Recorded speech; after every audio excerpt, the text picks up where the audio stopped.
Assalamualaikum, selamat datang di channel tentang Islam, tonton terus videonya sampai selesai.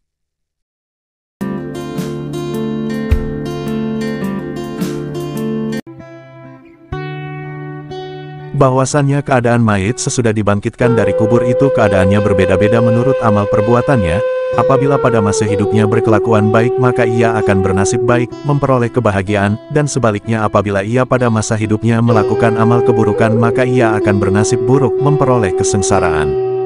Dalam suatu hadis diceritakan, sesungguhnya mayit itu akan dibangkitkan dari kuburnya, mereka dalam keadaan berdiri tegak di atas tempat mereka dibangkitkan selama 40 tahun, tidak makan dan minum, tidak duduk serta tidak berbicara. Rasulullah Shallallahu Alaihi Wasallam pernah ditanya, "Ya Rasulullah, dengan apa untuk bisa mengetahui orang-orang mukmin pada hari kiamat?"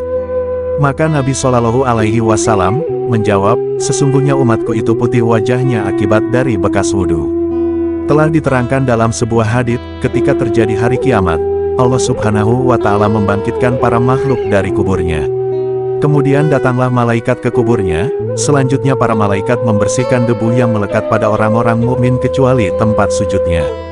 Kemudian ada pemanggil yang memanggil, debu itu bukanlah debu kubur mereka tetapi debu itu adalah mihrab kiblat mereka. Tinggalkan debu itu pada mereka sehingga mereka lewat sirat dan masuk surga, agar setiap orang yang melihat kepada mereka mengetahui bahwa mereka adalah pelayanku dan hambaku. Diriwayatkan dari Jabir bin Abdullah radhiyallahu an, ia berkata, Rasulullah Shallallahu Alaihi Wasallam bersabda, ketika hari kiamat terjadi dan dibangkitkan apa yang ada di dalam kubur, maka Allah Subhanahu wa Ta'ala memberi wahyu kepada malaikat Ridwan, "Ya Ridwan, sesungguhnya aku mengeluarkan orang-orang yang berpuasa dari kuburnya dalam keadaan lapar dan haus. Sambutlah mereka dengan makanan panggang dan buah-buahan dari surga."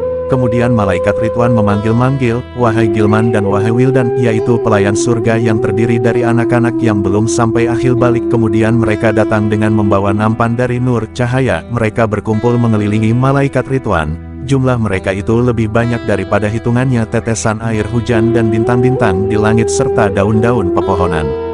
Mereka semua membawa buah-buahan yang banyak beraneka, makanan, minyak samin dan minuman yang lezat. Mereka menjemput ahli puasa dan memberikan makanan pada ahli puasa seraya berkata, "Makan dan minumlah dengan nikmat dengan apa yang pernah kamu dahulukan dalam beberapa hari yang telah lewat atau yang telah kamu kerjakan." Dan diriwayatkan dari Ibnu Abbas radhiyallahu anhu, ia berkata, Rasulullah SAW bersabda, "Ada 3 orang, di mana para malaikat akan menyelamatkan ketiga orang ini pada hari dikeluarkannya para makhluk dari kuburnya. Mereka itu adalah, yang pertama, orang yang mati syahid, kedua orang-orang yang berpuasa di bulan Ramadan dan yang ketiga orang-orang yang berpuasa di hari Arafah." Dari Aisyah radhiyallahu an, sesungguhnya di dalam surga itu terdapat istana yang terbuat dari intan dan yakut, dari zamrud dan dari emas, serta dari perak.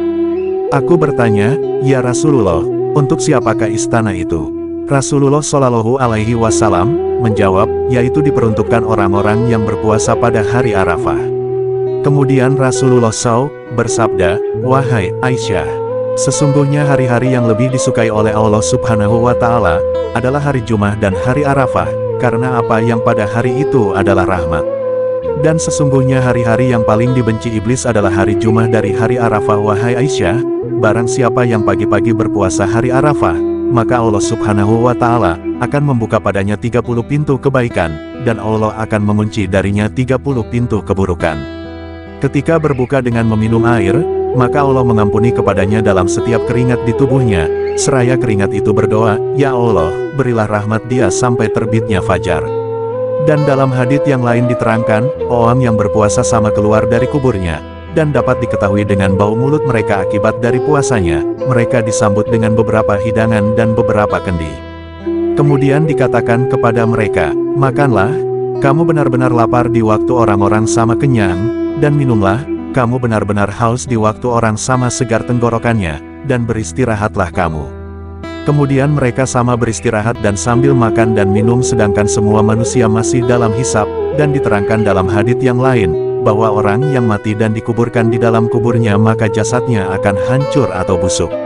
Akan tetapi dari itu semua terdapat 10 orang yang jasadnya tidak akan hancur di dalam kuburnya, yaitu jasadnya para nabi, jasadnya orang yang ahli perang di jalan Allah, jasadnya orang yang alim, jasadnya orang yang mati syahid, jasadnya orang yang hafal Al-Quran, jasadnya imam atau pemimpin yang adil, jasadnya orang yang azan, jasadnya orang perempuan yang mati di dalam upaya melahirkan, jasadnya orang yang dibunuh dengan aniaya, jasadnya orang yang mati pada hari Jumat atau malamnya. Dari keterangan hadits di atas, maka jelaslah bahwa orang yang senantiasa berpegang pada tali Allah mereka akan selamat dari azabnya di dalam kubur maupun di akhirat nanti. Terdapat keterangan dalam hadits dari Rasulullah Shallallahu Alaihi Wasallam bahwasannya pada hari kiamat kelak semua manusia akan dikumpulkan dalam keadaan telanjang dan tidak memakai alas kaki sebagaimana pada waktu dilahirkan dari rahim ibunya. Kemudian Aisyah radhiyallahu an bertanya, apakah laki-laki dan perempuan bersama-sama? Maka Rasulullah Shallallahu Alaihi Wasallam menjawab, ya bersama-sama. Maka Aisyah berkata, aduh jelek sekali, sebagian mereka dapat melihat terhadap sebagian yang lain. Kemudian Rasulullah Shallallahu Alaihi Wasallam meletakkan tangannya di atas bahunya, seraya bersabda, wahai puterinya Abu Kuhafah, pada hari itu semua manusia sama sibuk dengan dirinya sendiri, sehingga tidak sempat untuk melihat, pandangan mereka semua sama tertuju ke langit, mereka berdiri di mahsyar dengan lamanya kira-kira 40 tahun, yang mereka tidak makan dan tidak minum, dan setiap orang dari mereka berkeringat karena menahan rasa malu kepada Allah Subhanahu wa Ta'ala. Dari mereka ada yang berkeringat sampai pada kedua telapak kakinya, dari mereka ada yang berkeringat sampai pada kedua betisnya, dan dari mereka ada yang berkeringat sampai pada perutnya, di antara mereka ada yang berkeringat sampai pada wajahnya. Dan keringat itu tetap ada sepanjang mereka berdiri di padang mahsyar.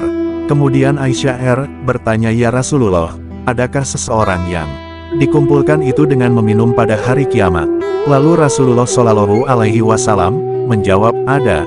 Mereka itu adalah para nabi dan keluarganya, orang yang berpuasa pada bulan Rajab, Syaban dan pada bulan Ramadan dengan berturut-turut.